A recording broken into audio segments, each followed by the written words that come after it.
विष्णुं विश्वेश्वरं नौमि सर्वस्य जगता कारणम्।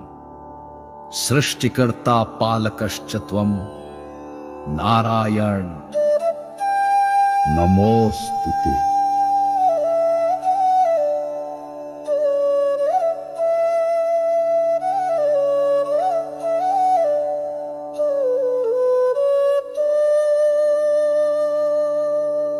जगत्स्रष्टा त्वमेवासि प्राणदाता जगन्नाथ।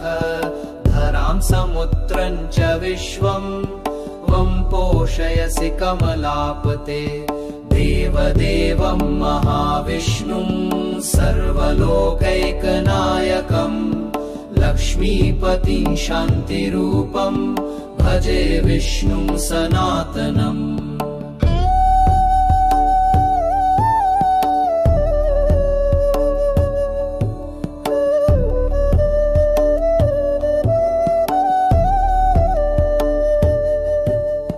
चक्रहस्तं शङ्खनादं गरुडारूढमच्युतं।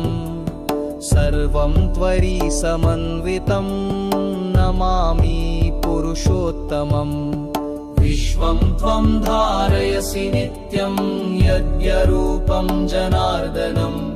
सर्वस्याधारभूतं त्वा भजे हरिं नमोऽस्तुते।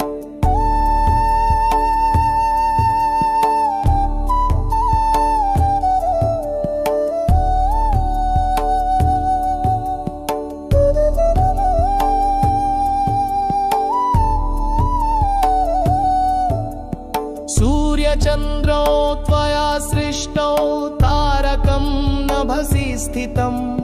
त्वं विश्वस्य कृपाकरः श्रीपते नमति मनः।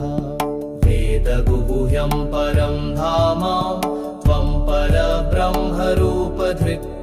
सर्वं विश्वं त्वया व्याप्तं भजे विष्णुं कृपानिधिम्।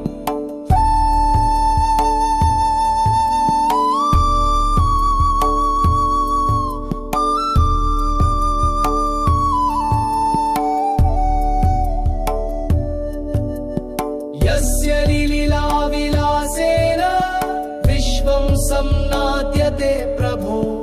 तं नमामि ऋषिकेशं श्रीधरं भक्तवत्सलम्। विष्णुं विश्वेश्वर नौमि सर्वस्य जगतः कारणम्। सृष्टिकर्ता पालकश्च त्वं नारायण